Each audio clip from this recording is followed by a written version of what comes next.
بسم اللہ الرحمن الرحیم شہر رمضان الذی انزل فیہ القرآن ھدی للناس وبینات من الہدی والفرقان صدق اللہ العظیم۔ رمضان المبارک ایک بابرکت، باعظمت، بارونق مہینہ ہے۔ اللہ رب العالمین نے اس مہینے میں قرآن عظیم کا نزول فرمایا ہے، اور اس مہینے میں اللہ تعالیٰ کی طرف سے ہماری جانب ایک اہم عبادت، ایک اہم فریضہ متوجہ کیا گیا ہے، جسے روزہ کہا جاتا ہے۔ قرآن اور رمضان کی آپس میں خصوصی نسبت اور خصوصی تعلق ہے۔ قرآن اور رمضان یہ آپس میں خصوصی تعلق رکھتے ہیں، چونکہ رمضان المبارک کے ماہ مبارک ہی میں قرآن عظیم جیسی مقدس کتاب کا نزول ہوا ہے۔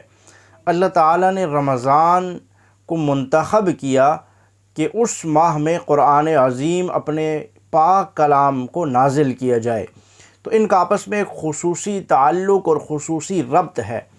قرآن ہمیں رمضان کے متعلق کیا بتاتا ہے؟ قرآن کہتا ہے شہر رمضان الذی انزل فیہ القرآن، کہ اگر تم رمضان کی عزت کو سمجھنا چاہتے ہو، رمضان کی عظمت، بڑائی اور رمضان کی فضیلت سمجھنا چاہتے ہو، تو یہ بات دیکھ لو، انزل فیہ القرآن، اس مہینے میں رب تعالی نے اپنا کلام نازل کیا ہے، اپنی کتاب نازل کی ہے، لوگوں کے لیے ہدایت کا ذریعہ اور وسیلہ اس کا نزول فرمایا ہے۔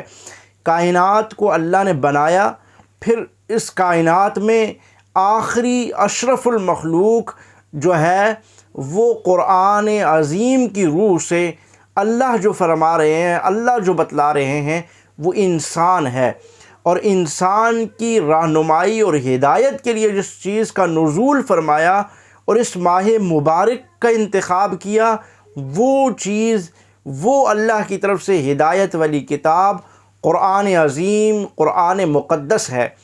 اس سے بڑی عظمت، اس سے بڑی شان اس کی کیا ہوگی؟ اس کا احترام، اس کی قدر کرنا ہمارے اوپر لازم ہے۔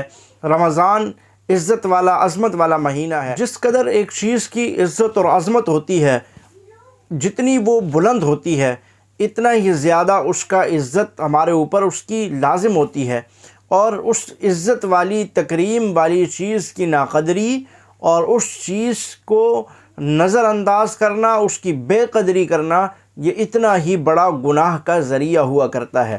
اللہ نے اس ماہ مبارک میں ہمارے اوپر بے انتہا رحمتوں کے، فضیلتوں کے، عزتوں کے دروازے کھول دیے۔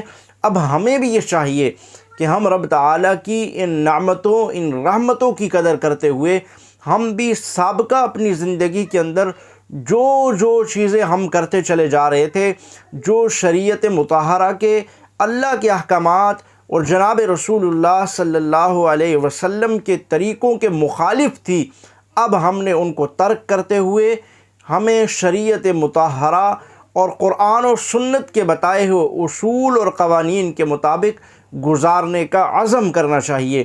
گویا یہ مہینہ عزم کا ہے، یہ مہینہ اللہ سے کیے ہوئے وعدے، اس کی تجدید کا مہینہ ہے۔ جو ہم نے اللہ سے وعدہ کیا تھا، اللہ ہم آپ کے احکامات اور جناب رسول اللہ کے طریقوں کے مطابق چلیں گے، اس ماہ مبارک میں اس عزم کے اعادے کا موقع ہمیں دیا جاتا ہے۔ اللہ تعالی ہمیں اس ماہ مبارک کی عزت، احترام اور قدر کرنے کی توفیق عطا فرمائے۔ اللہ کا حقوق، اللہ کے حق یہ ہیں کہ ہم اس کی بندگی کرتے ہوئے اس کے سامنے سر کو، گردن کو جھکا دیں، اور اللہ کی مخلوق، اس کی قدردانی یہ ہے، اس کے حقوق یہ ہیں کہ ہم کسی کو تکلیف نہ دیں، اور ہر ایک کے ساتھ خندہ پیشانی کے ساتھ، اچھے تعلقات کے ساتھ، اور ہر ایک کے ساتھ حسن سلوک کے ساتھ پیش آئیں۔ حضور اکرم صلی اللہ علیہ وسلم کا ارشاد گرامی ہے، کل قیامت کے دن اعمال نامے میں سب سے زیادہ جو وزنی چیز ہوگی وہ انسان کے اخلاق، انسان جو لوگوں سے سلوک کرتا ہے، وہ اخلاق سب اعمال میں وزنی ہوں گے۔ اس لیے اس ماہ مبارک میں ہم اس بات کا عزم کر لیں کہ ہم نے اللہ کو بھی اور اللہ کی مخلوق کو بھی راضی کرنا ہے اور اللہ کا شکر بھی ادا کرنا ہے۔ اور اللہ کا شکر یہی ہے کہ اللہ نے جو جو چیزیں کرنے کا حکم دیا وہ کرنا ہے، اور جس سے منع کیا ہم نے اس سے رک جانا ہے۔ اللہ تعالی ہمیں عمل کی توفیق عطا فرمائے۔ ماہ رمضان یوں